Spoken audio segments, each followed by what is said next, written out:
welcome to another higher education podcast, which is some short podcast I do every Tuesday that just deals with gear and techniques and things and questions people ask me.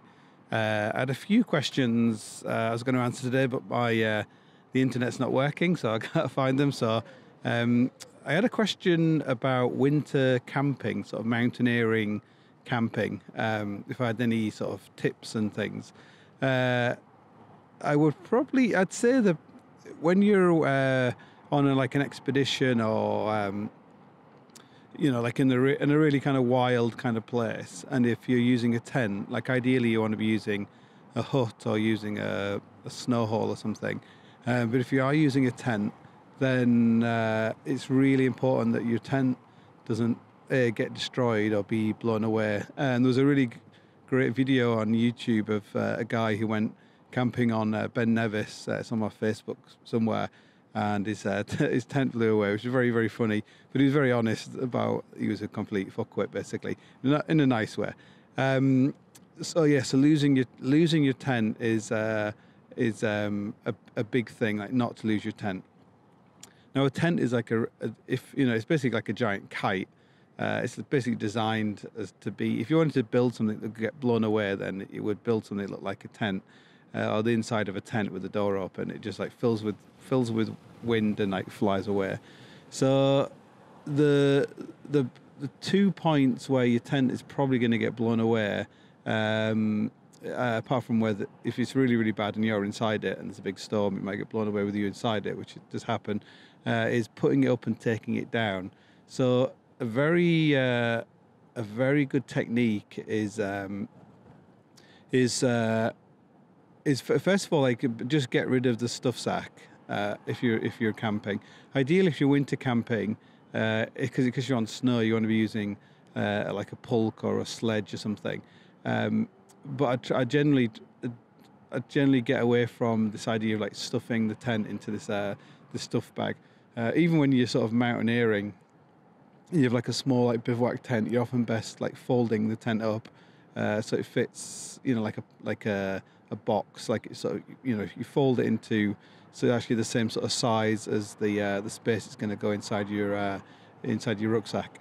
But so what you want to do is on the rear of the tent, on one of the guy points, you want to like attach like a long piece of cord, like something that you can easily identify, like if it's like the kind of cord that has flex in it, so it glows in the dark, like that's like ideal. It doesn't have to be like super thick, but it wants to be quite strong, so like 3mm Dyneema or something.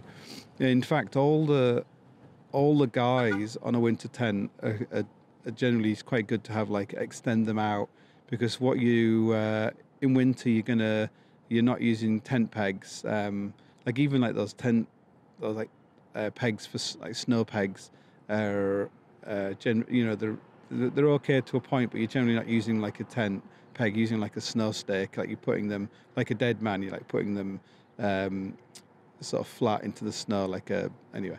So yeah, so having extending all the guylines, all the what do they call those things anyway on the tent, not the guylines, anyway, the webbing on the tent that you put the tent pegs through, extending all those is quite good. Like sometimes like 4mm bungee cord is quite good to put on those, because then you can put them around rocks.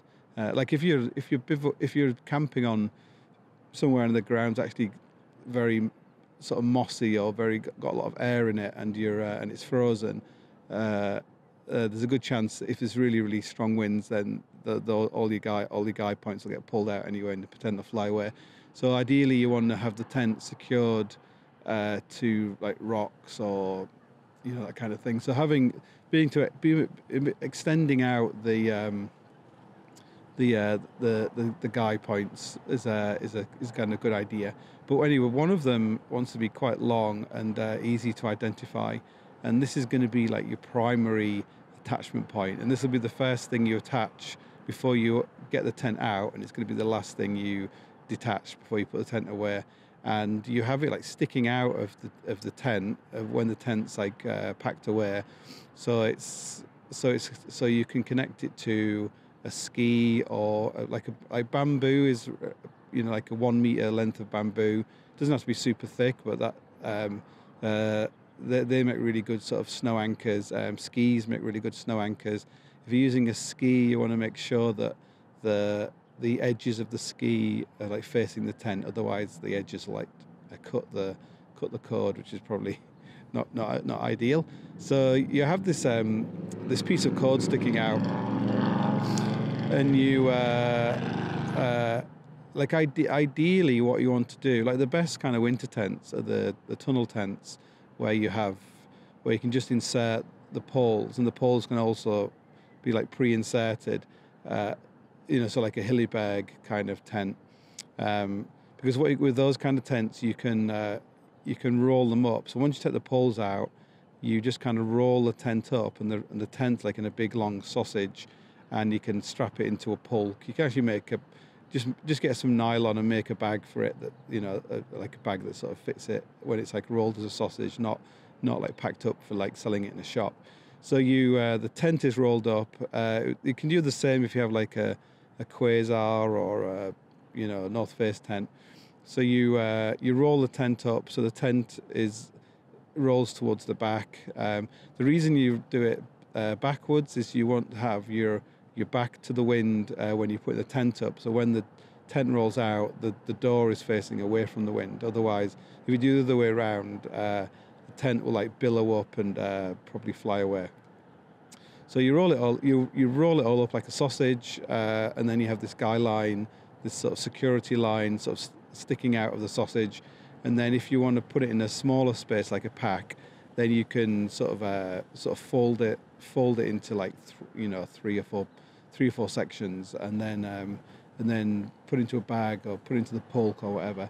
So the first thing you're going to do is when you deploy your tent, ideally if you're in like a wintry sort of situation, you want to build like a wall behind the tent, or have some kind of shelter. Sometimes you actually want to be in a more exposed place, because if you're in an exposed place and it snows a lot, then the wind will blow the snow away, so your tent will get buried. Like if you get into like a dip or a hollow, the snow might all just like blow into there and like bury you alive. So but usually you're not going to build a wall. You're going to build a wall after you put the tent up. So the tent's going to have to survive, to begin with. So you get the tent out. You've got your sort of security line.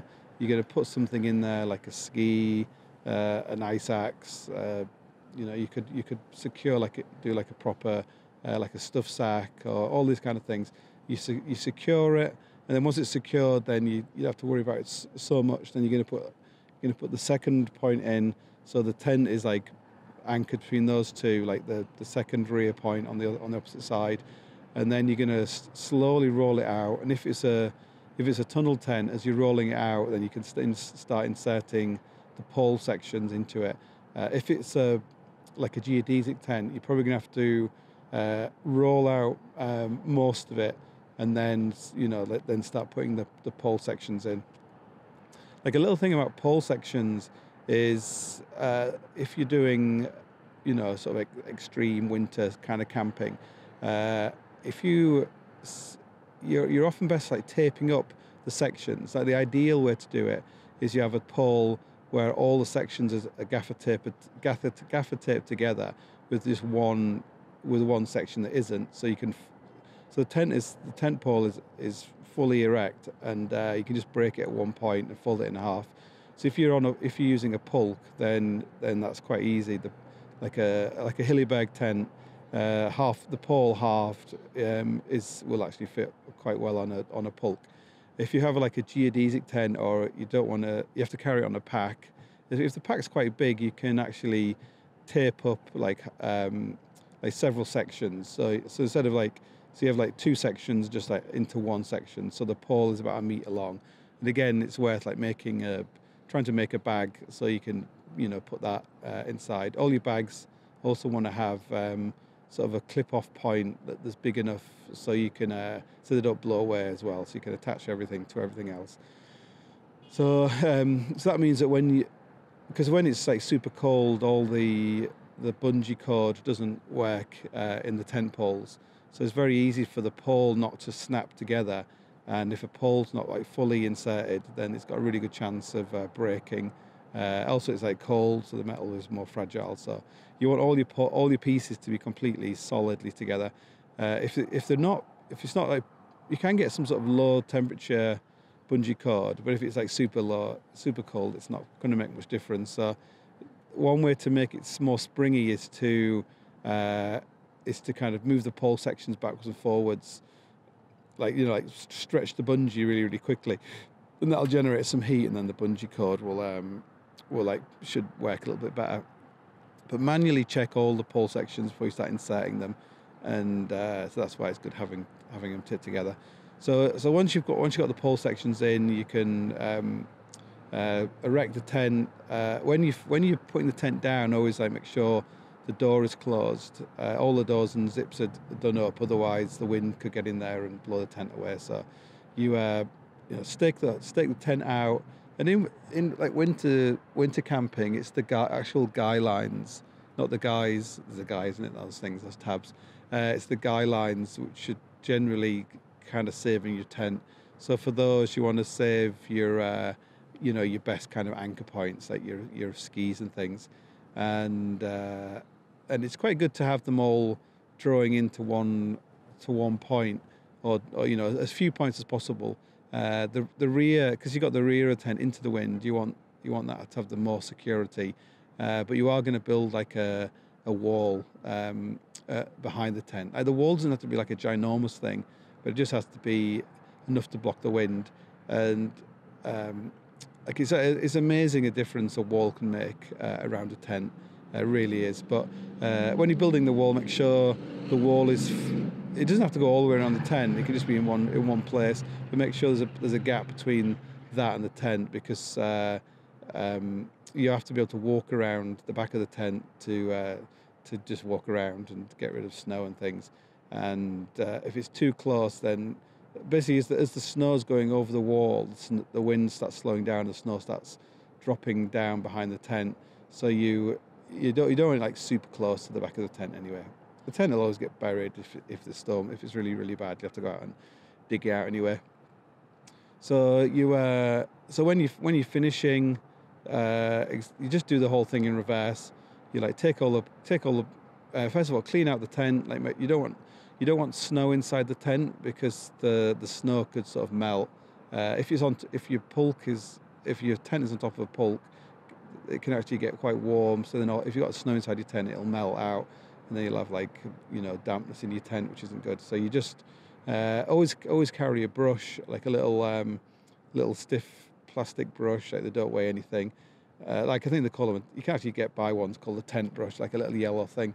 It's kind of really handy to have. It's really handy for getting the snow off your clothes as well. So you brush all the snow out, close up the tent. Like that, the actual tent. When I've been doing it, I generally have like a 3mm closed cell foam liner that actually goes in the base of the inside of the tent, and it's split down the middle with and it has a gaffer tape sort of seam, so it means that I can actually fold the whole tent and the inner part over on itself, and then start like rolling it up, and that works really well. It just makes a lot. Like the 3mm, you have this 3mm inner sort of tent floor, and then you have your other mats that go on top of there. But it just really kind of improves the overall happiness level inside the tent. So you fold it over, and then just start rolling the tent up. And as you're rolling the tent up, you're taking the guylines out, you're taking the poles out. Watch out, like poles, like all my poles, I always have a clip.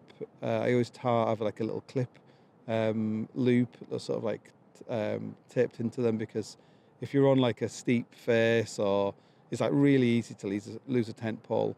Like a tent pole can like slip through your hands if you've got mitts on and things. And like sticking them in the snow is probably not a good idea. Like, if you're trying to pack them up or you want to do something with them, you just like stick them in the snow. but it's quite easy for them to get just get blown out and blown away, or get broken, or get snow inside them and things. So just avoid doing that. It's like having if you had a rifle, like you wouldn't stick it in the snow barrel down if you weren't using it. It's a pretty bad idea.